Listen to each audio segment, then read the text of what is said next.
Vale. Bueno, pasemos a los números del Venture Capital, que esta es la parte 2 y vemos aquí cómo está distribuido el equipo interno de un fondo de inversión y cuáles son los resultados que un fondo genera tras haber invertido de 10 a 30 compañías en los 10 años de vida que tiene el Venture Capital. Os mandaremos la grabación de esta formación, tanto las dos partes. Y para todos aquellos que solo estén viendo esta parte 2, creo que es fundamental ver previamente el primer vídeo, ya que ahí se explica las bases principales del Venture Capital. Entonces, eh, la principal diferenciación entre un buen fondo de inversión y uno no tan bueno es el deal flow. Y el deal flow son todas aquellas oportunidades de inversión en startups que los fondos reciben en los años de inversión, es decir, en el periodo inicial. Y es por eso que los fondos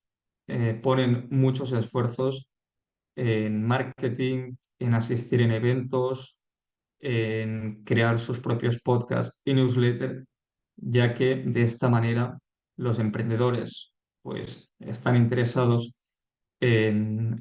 la actividad del Venture Capital y le mandarán el deck a este fondo antes que cualquier otro, ¿vale? Y por ello, María José, que nos ha enseñado previamente en el Wake Up los inversores que van a asistir, lo más normal es que en todos en todos los fondos y en todos los eventos de startups hayan inversores por allí buscando compañías en las que invertir. Una vez un fondo de inversión consigue diferentes oportunidades a las que poder invertir, lo normal es que estos inviertan en una de cada 100 compañías que analizan, es decir, el 1%. Y esto, la verdad, que es un dato impactante y que debéis de tener en cuenta. Y por ello, a continuación, vamos a ver cómo está distribuido internamente un equipo de Venture Capital para entender cómo cuando mandamos una oportunidad o el deck de nuestra empresa va pasando por los diferentes miembros del equipo. Primero suele ver el becario, que es aquella persona que hace las tareas repetitivas y que ayuda al analista en el análisis de diferentes oportunidades.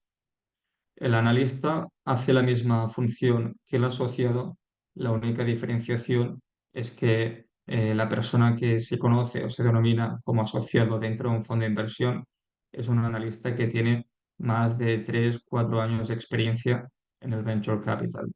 Y sí que el asociado, pues quizás vaya a tomar ya alguna decisión importante en lo que hace al respecto de la actividad de un fondo y a la vez, pues, quizás sea la persona que crea contenido de marketing del fondo de inversión. Posteriormente, en los fondos de inversión hay la posición del principal, que es aquella persona que lidera las due diligence, es decir, el análisis tanto legal como financiero de una startup a la que van a invertir y que ya toma decisiones relevantes en lo que hace la actividad del fondo de un vehículo de inversión. Finalmente, los fondos suelen tener partners, que estos son personas a las que se ayudan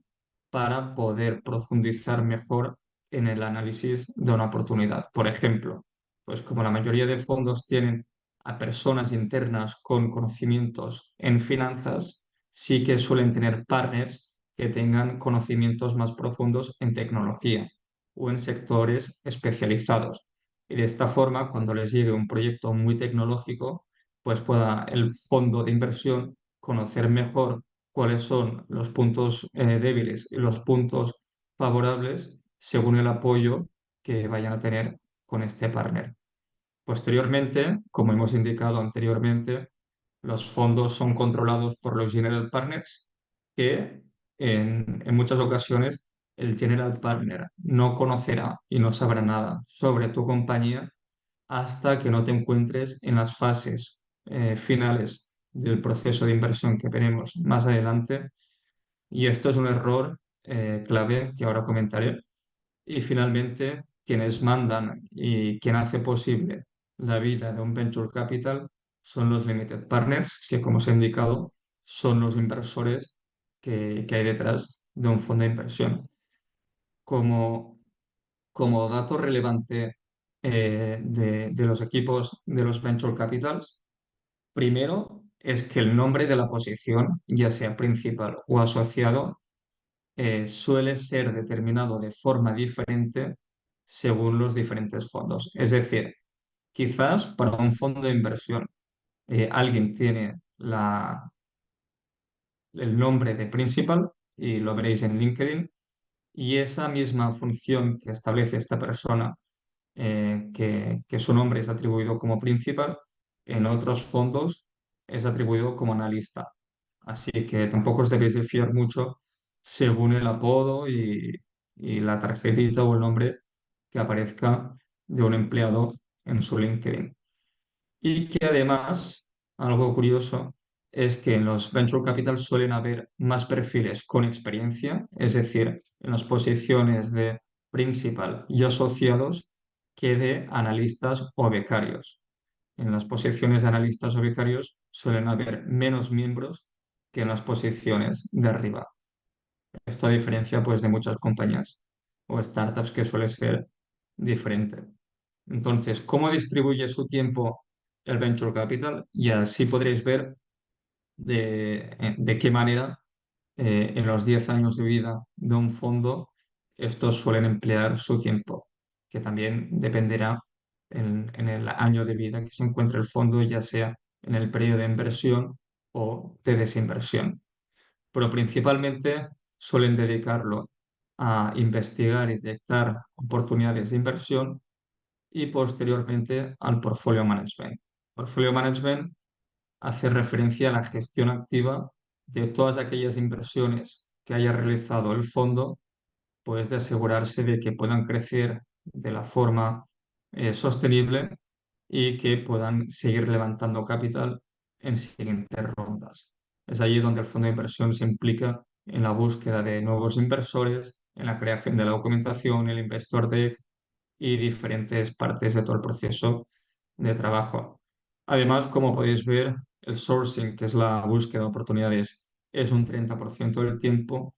pero si lo sumamos con el networking, que no deja de ser lo mismo, es un 15% lo que hace que la mitad del tiempo de un fondo vaya dedicado a ir a buscar oportunidades de inversión. Entonces, los resultados de un venture capital vienen determinados por la regla del power law, donde solo una o dos inversiones exitosas generan los mayores retornos del fondo de inversión. Aquí en la izquierda podemos ver cuál sería el múltiplo de una sola compañía y en la derecha y abajo todas las compañías en las que un fondo ha invertido. Como veis, a partir de la cuarta compañía hacia adelante, todas las otras, estas no suelen generar ningún retorno y básicamente son pérdidas. Esto también hace referencia a la ley de Pareto, donde el 20% del trabajo genera el 80% de los resultados. Y la realidad es que la mayoría de startups fracasan en las que invierte un fondo de inversión y que identificar y apostar por startups con potencial exponencial es la clave y además es aquí donde centran los mayores esfuerzos los fondos de inversión. No creáis que por el hecho de recibir financiación de un venture capital vayáis a tener éxito. Aquí podemos ver un ejemplo de un fondo de inversión donde tras haber invertido en diferentes compañías vemos que en una de ellas obtiene un retorno de un 22x, es decir, solo en el 2% de todas las empresas. Después, en cuatro compañías obtiene un múltiplo de un 5,5x, en nueve obtiene un retorno de un 3,6, pero en 36 empresas en las que invierte un fondo de las 50 que tienen su cartera de inversiones, en 36 empresas lo va a perder todo, no va a recuperar nada del capital invertido. Y esto no es lo mismo en otros activos financieros como el real estate o la bolsa, donde es muy difícil que pierdas todo el capital. Una cosa es que quizás no saques tanta rentabilidad o pierdas parte del capital en la compañía en la que hayas invertido. Y esto estamos hablando de un fondo de inversión que es la excepción, ya que este ha podido devolver una tira del 28% y un retorno final de un 3x. Es decir, este es el 25% de aquellos fondos de inversión que tienen la capacidad y la oportunidad de devolver un retorno provechoso a los limited partners. Después, los VCs, siempre que analizan una oportunidad, se hacen la pregunta de si la compañía tendrá el potencial de devolver un retorno de un por 10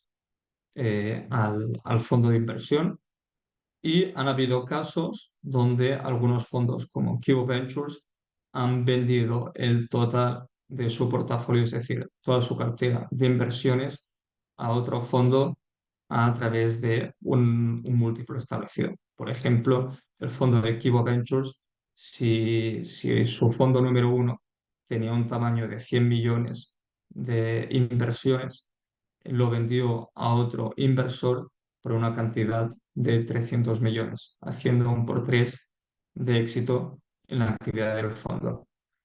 Ya para no alargarme mucho, aquí vemos pues cuáles son las diferentes fases del proceso de análisis de un fondo de inversión desde que envías una oportunidad hasta que realmente recibes el capital. Primero, pues un fondo recibirá 100 oportunidades. Aquí es donde ven si encaja con la tesis del vehículo de inversión o no. Es aquí donde queda el 50% de oportunidades y solo 50 eh, pasan a la siguiente fase. Después, el inversor hará un análisis más profundo sobre la startup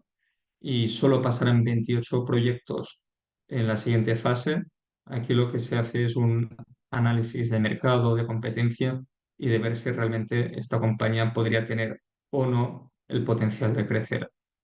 Ya posteriormente se realiza un documento más en profundidad que se conoce como el Investment Memo, donde aquí se redacta todos los apartados y todos los diferentes componentes de una compañía en un documento muy, muy, muy específico al detalle para presentarlo posteriormente en el comité de inversión. En el comité de inversión, por las 100 startups que se habían presentado a un fondo, solo quedan 4. Estas 4 compañías son las que se presenta esta oportunidad y se determina en cuáles el fondo de inversión invertirá de estas 4 empresas. Por lo general, pues decidirán invertir en 2 o 1 empresa que para ello se llevará a cabo una due diligence, que es un estudio legal y financiero, y una negociación para ver si el emprendedor acepta las condiciones, así como la valoración y la cantidad de inversión que estará dispuesto el Venture Capital a ceder a la compañía. Algunos de los KPIs del Venture Capital son los que aparecen aquí. Los más relevantes son la TIR, que es la rentabilidad anual que permite el venture capital devolver a sus inversores, los limited partners. Después hay otro que es el TVPI, que este es uno de los indicadores más claves que determina el valor total de las compañías de la cartera de inversión de un venture capital, tanto de valor residual como de las distribuciones, es decir, si un fondo ha invertido 100 millones en 10 compañías y ya ha podido recuperar 300 millones, pero hay algunas que siguen activas y cuyo valor son de 200 millones, el TVPI es la suma de los 300 millones del valor de las startups que ya ha recibido a través de esas inversiones, más el valor potencial de aquellas compañías que siguen activas, que son 200 millones, y el TVPI sería un valor total de 500 millones. Y finalmente hay los write-offs, que es un indicador que mide todas aquellas compañías que han fracasado y que no han devuelto un retorno al inversor. Y para finalizar esta diapositiva, donde mostramos pues, cuáles son las advertencias, y es que, como hemos visto, cuando mandamos una oportunidad de inversión a un venture capital, el general partner, que es la persona que toma la decisión de si invertir o no en nuestro fondo, suele aparecer o suele entrar en acción en el comité de inversión, que es ahí donde quedan muy pocas compañías. Entonces, aquí como recomendación yo lo que haría es, en lugar de contactar con un fondo a través de un formulario o uno de los analistas, ¿por qué no lo hacéis directamente con el general partner? Os podéis dirigir a esta persona que será la que tomará la decisión de invertir en ti o no. Además, que os recomiendo que cuando captéis la inversión de un venture capital, con quien mantengáis la relación sea el general partner, es decir, el director, ya que los analistas, en caso que os llevéis muy bien con alguno, pues estos suelen tener una rotación muy elevada entre diferentes fondos y algunos pues suelen permanecer en el venture capital durante muy pocos años y podría ser que perdáis aquella relación que habíais tenido con el fondo de inversión.